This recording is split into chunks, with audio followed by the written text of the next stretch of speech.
Bonjour à tous, j'espère que vous allez bien. Aujourd'hui, le sujet du jour est le premier travail d'une femme et son mariage. Pour vous expliquer ma pensée, je vais vous raconter l'histoire de Michel. Michel est une enseignante de français à l'école Henri Bourassa. L'école secondaire Henri Bourassa. Donc, c'est une enseignante qui aime beaucoup ce qu'elle fait. Elle aime beaucoup son travail. Elle aime aider les élèves. Elle aime enseigner des valeurs fortes à ses élèves, structurer son cours en fonction des difficultés des élèves. Elle veut être un modèle pour les élèves. Elle veut donner un exemple à la prochaine génération. Donc, elle trouve que son travail aide la société parce qu'elle forme des jeunes pour devenir, pour faire un métier plus tard, pour qu'il ait les compétences nécessaires pour se développer dans la société. Donc, elle trouve que son métier, c'est un métier valorisant. Et elle adore vraiment ce qu'elle fait. Mais pour faire le parallèle avec le mariage, pourquoi moi je dis que le travail de la femme, son premier travail, c'est le mariage? Mais justement, comme Michel, une femme mariée doit prendre son mariage pour aider son conjoint ou les membres de sa famille, ses enfants. En tant que femme mariée, tu dois intégrer des notions à tes enfants, des apprentissages, une éducation solide afin que ton enfant et ton mari deviennent des personnes importantes dans la société. Comme on dit, une famille forte, une famille unie, mais permet d'avoir une société unie. Okay? Donc, en tant que femme, tu dois avoir un certain leadership dans ton foyer. Tu dois être un modèle en tant que maman, en tant qu'épouse. Tu dois être un modèle dans ton foyer. La même façon que Michel. Michel est une enseignante de français depuis 23 ans. Donc, elle a 23 ans d'expérience dans son domaine.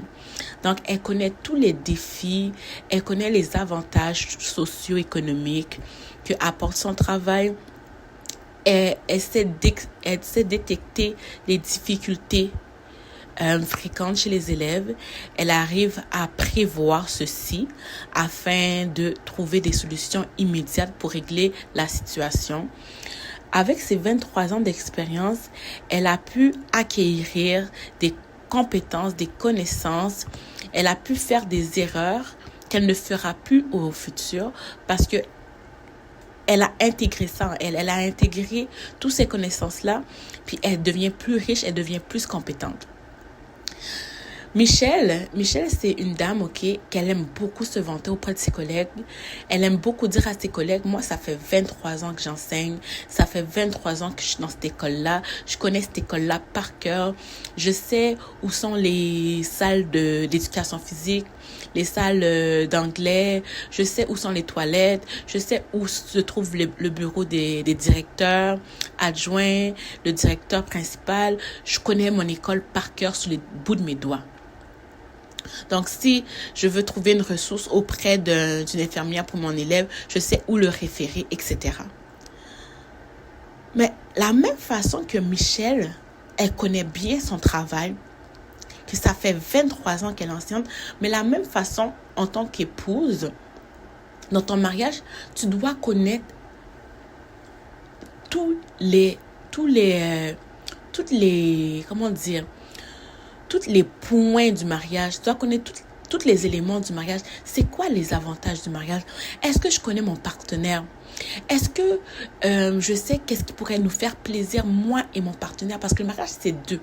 C'est toi et ton partenaire. Est-ce que tu connais tes faiblesses? Est-ce que tu sais où trouver de l'aide si, par exemple, ton mari est en difficulté ou si toi, tu es en difficulté? Est-ce que tu sais qu'est-ce que le mariage apporte comme avantage dans la société? Est-ce que tu sais c'est quoi l'impact que tu as sur ton enfant, le fait que tu es marié? Quel exemple, quel modèle que tu apportes à ton enfant lorsqu'il voit que maman et papa sont mariés et lorsqu'il voit que papa et maman sont unis, forts, que leurs parents sont des amis, qui savent trouver des solutions, qui savent collaborer, travailler en équipe. Est-ce que tu sais l'impact que ça a sur ton enfant? Est-ce que tu sais qu'est-ce que tu engendres lorsque tu es uni avec ton mari? Mais tu dois savoir ça comme Michel. Michel, ok, avec ses 23 ans d'expérience, elle a été capable d'établir des limites claires à ses élèves. C'est sûr qu'au début de sa carrière, quand elle était précaire, elle a vécu beaucoup de situations difficiles. Elle a eu des classes difficiles à gérer. Mais avec le temps, elle a pu mettre des règles claires, lever la main avant de parler, rester assis à sa place, aucun déplacement, avoir son matériel. Ce sont des stratégies qu'elle a mis en place pour avoir une classe disciplinée et organisée. Mais la même façon que Michel a pu mettre des limites claires, est-ce que toi, tu es capable de fixer des règles dans ton mariage? Est-ce que ton mari sait c'est quoi tes limites? Est-ce que tu connais les limites de ton mari? Est-ce que tu sais que quand ton mari parle d'une certaine façon, tu sais qu'il est triste, tu sais qu'il est content, tu sais qu'il a envie de plus? Est-ce que tu es capable d'instaurer des activités enrichissantes pour développer ton couple? Est-ce que tu es capable de faire ça? Par exemple, Michel, en tant qu'enseignante, elle a su adopter son comportement à chaque situation. Elle sait lorsqu'un élève a de la difficulté, elle doit parler d'une certaine façon, elle doit trouver telle activité. Elle sait aussi que quand un élève est très fort et très brillant, mais elle doit amener cet élève-là à telle activité, utiliser tel mot avec ces élèves-là. Mais toi, est-ce que tu sais comment te comporter quand ton mari est triste? Est-ce que tu sais comment te comporter quand ton mari est en colère? Est-ce que tu sais comment te comporter quand ton mari est anxieux? Est-ce que tu sais quoi faire? Justement, Michel a 23 ans d'expérience. Ces 23 ans-là, ça l'a amené plusieurs avantages. C'est sûr qu'au début du mariage, ça va être difficile. Puis je sais que pour Michel, ça a été difficile aussi au début de carrière. Au début de carrière, ok, elle connaissait pas trop son emploi, elle connaissait pas trop le milieu, mais c'est à force de rester qu'elle a développé des stratégies pour être forte et ancrée dans son travail. Mais la même chose dans ton mariage, tu dois développer des stratégies pour que tu sois ancrée et forte dans ton mariage et trouver des solutions. C'est pas à la première discute, tu lâches les bras, tu dis je suis plus capable. Non. Sinon, c'est trop facile, c'est trop simple. C'est trop simple. Mais vous voyez, Michel, avant que Michel soit enseignante, elle a eu une formation avant.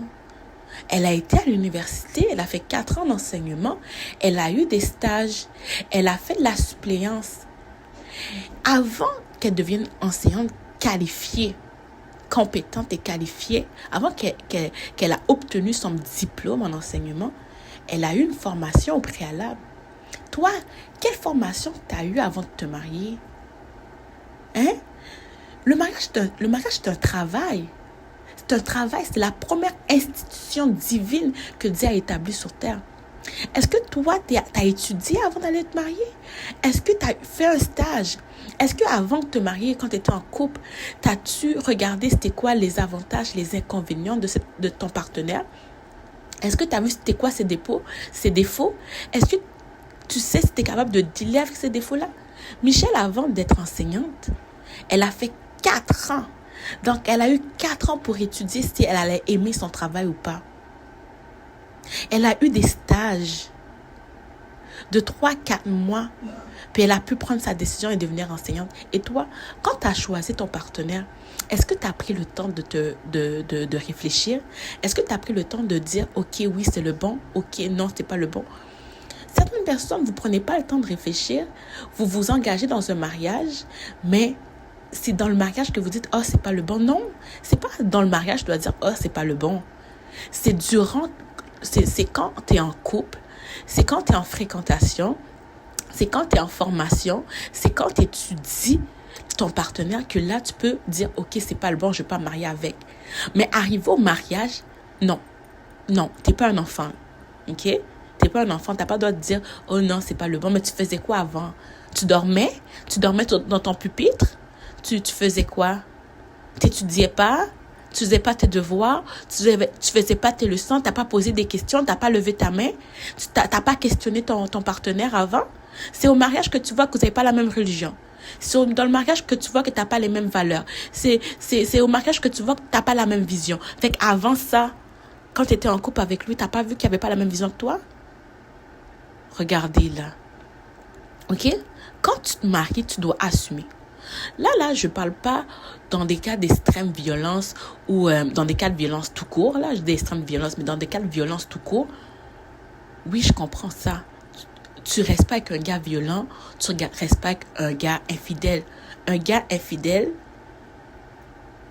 tu restes pas avec ça. Je comprends. Si tu veux rester avec un gars infidèle, ça c'est ton choix, c'est ta décision. OK? Mais toute forme de violence physique, psychologique, c'est tolérance zéro. Et je suis d'accord qu'une femme divorce pour ces raisons-là. OK? Puis on dit que si quelqu'un est infidèle, parce que moi, je considère qu'un homme qui est violent, automatiquement, il est infidèle. OK? Puis là, il faut définir l'infidélité. Donc, quand tu es fidèle à quelqu'un, ça veut dire que tu mets toute ta confiance. Si tu me frappes, si tu m'insultes, ben, comment je peux mettre ma confiance en toi? Tu n'es pas quelqu'un de fidèle. Tu m'as promis fidélité, que tu allais me respecter et tout ça. Et toi, tu me frappes, tu m'insultes. Maintenant, tu es infidèle. Puis, selon moi, quelqu'un qui est violent, automatiquement, il trompe. Selon moi. Peut-être que c'est faux, mais selon moi, c'est quelqu'un d'infidèle. Quelqu'un qui est violent est égal à une personne infidèle. Donc, voilà. Mais avant de rentrer dans le mariage, il faut étudier. C'est comme dans toutes les carrières au monde, parce que le mariage, c'est un travail. Point. Donc, tu dois étudier ton mari, ton futur partenaire, avant de rentrer dans le mariage. D'accord? Là, je parlais d'avantages sociaux. Michelle, elle, OK, elle sait que si elle a besoin de matériel didactique, elle peut aller à la didactèque. Si elle a besoin de faire une activité spéciale, elle sait qu'elle a un budget de $1,000 par année. Elle va chercher son chèque. Toi, en tant que femme mariée, est-ce que tu sais quels sont tes avantages? Est-ce que tu sais c'est où tes ressources? Si tu as besoin de faire une activité, est-ce que tu sais c'est quoi tes ressources? Est-ce que tu sais quel avantage le gouvernement de ton pays te donne en tant que femme mariée? Les avantages fiscaux lorsque tu fais tes impôts, etc. Est-ce que tu sais que lorsque tu achètes une maison, tous les avantages que tu as? Est-ce que tu sais ça? Va t'informer, va lire, apprends. Parce qu'en tant que femme mariée, en tant que personne mariée, quand en état civil, c'est marié, mais tu as beaucoup d'avantages. OK? Michelle, elle le sait ça. Michelle, elle sait tous ses avantages. Après 23 ans en tant qu'enseignante, elle sait c'est quoi ses avantages. D'accord? En tant que femme mariée, tu dois savoir c'est quoi tes avantages dans le mariage. Donc, s'il y a un problème, est-ce que tu sais aller trouver tes sources, tes ressources? Par exemple, OK, il y a un problème dans ton mariage, vous êtes en chicane, ça fait des mois que vous êtes en chicane, tu n'arrives pas à le résoudre par toi-même. Allez voir un psychologue. Allez demander à la marraine de votre mariage si c'est une personne de confiance. Allez demander au parrain. Allez demander à une personne qui a plus d'expérience que vous dans le mariage, qui pourra apporter de l'aide. Allez trouver vos ressources. Tu dois savoir ça. Tu dois savoir quand tu as tel problème, que ça dure, que ça persiste. Tu dois savoir, qui je dois aller voir. Et quand aussi je dois le voir. Est-ce que c'est après une semaine? Est-ce que c'est après 2 mois? Tu dois savoir avant que ça soit trop tard. D'accord? Michelle est une femme rigoureuse au travail, disciplinée. Elle arrive à l'heure aux réunions. Elle planifie ses cours 2 semaines à l'avance. Elle choisit des activités variées. Elle met des récupérations fréquentes pour ses élèves. Est-ce que toi, dans ton mariage, tu es une femme rigoureuse, disciplinée? Tu instaures des routines. Tu dois établir des routines dans ton foyer. Par exemple, les lundis, on sait que les lundis, on mange la pizza. On fait du skate. On sort avec les enfants, on fait un tour. Tu dois savoir qu'est-ce que tu vas faire dans ton foyer. Faut que tu fasses des routines. Faut que ça soit écrit. Est-ce qu'il y a un tableau sur ton frigo qui dit qu'est-ce que vous allez manger durant la semaine? Est-ce que tu as un tableau dans ton bureau qui dit quelle activité que vous allez faire? Le mariage, c'est pas un jeu. Le mariage, ça doit être préparé, structuré, organisé pour pas que ça devienne routinier et plate. Pour garder ton mariage, il faut que tu mets du jus, il faut que tu mets quelque chose d'excitant, il faut que ça soit différent. Donc, à chaque jour, il faut faire quelque chose de différent dans tes moyens. Si les mercredis, tu sais que tu peux aller au cinéma, sors au cinéma avec ton conjoint, sors au cinéma en famille. Sinon, créez-vous des activités en famille pour développer l'intelligence de vos enfants et de vous-même, parce qu'on n'arrête pas d'apprendre. On est des êtres humains, puis on aime l'évolution. Instaurez des activités dans votre foyer. Instaurez des belles routines claires, enrichissantes et qui aident au développement des êtres qui composent votre foyer. OK? Puis soyez assidus. Soyez disciplinés. Lorsque vous êtes marié, vous ne pouvez pas rentrer à n'importe quelle heure. À minuit, non. Sans informer votre conjoint, sans informer vos enfants. Vous devez être discipliné.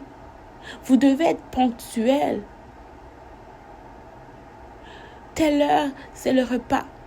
Telle heure, on sort pour aller à l'école. Telle heure, faut avoir un... Oui, ça se peut que il y a certaines journées, ça va pas être... il va y avoir des imprévus. On sait ça, comme dans tous les travaux, il y a des imprévus, mais on s'adapte aux imprévus. Mais il faut avoir un plan d'action. Tu dois faire un plan d'action.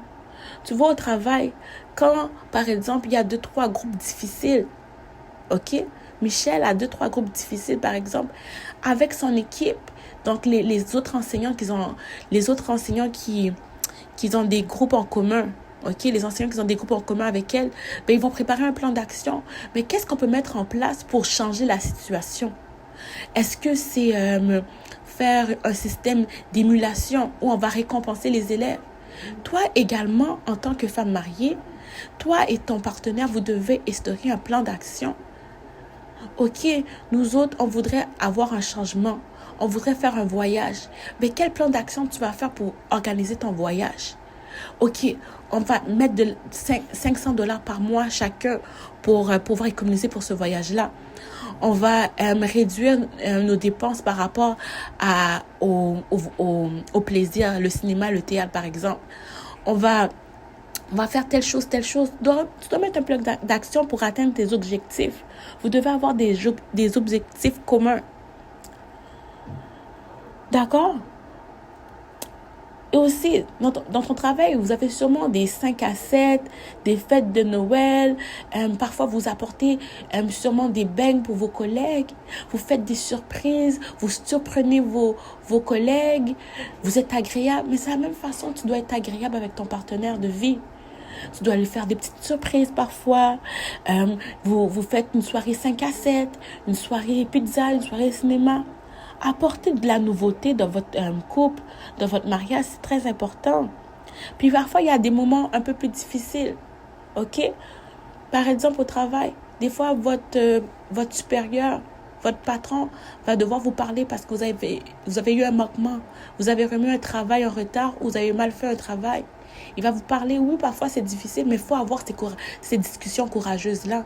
Mais la même chose, si votre partenaire vous fait quelque chose qui vous fait du mal, allez le voir. Allez mettre les points sur les i. Et cette discussion courageuse-là dans le respect. OK? Dans le respect. Donc, vous amorcez avec une discussion un peu plus positive.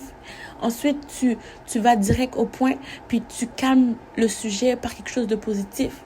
OK? La méthode sandwich. Donc, trouvez des solutions. Vous êtes capable. OK? Donc, le vivre ensemble. Donc, même si au travail, vous avez des collègues que vous entendez pas bien, il y a des journées où vous allez moins vous entendre avec vos collègues, mais vous restez toujours respectueux, vous dites toujours bonjour. Quand vous rentrez au travail, vous dites bonjour, allô.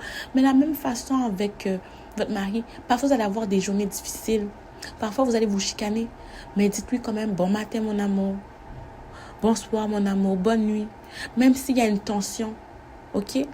Parce que la tension ne va pas durer longtemps, ne va pas durer 10 ans, ne va pas durer 23 ans de mariage. Donc, soyez respectueux. Même si parfois vous allez avoir des accrochages, c'est normal dans un couple de s'accrocher, de ne pas vous entendre.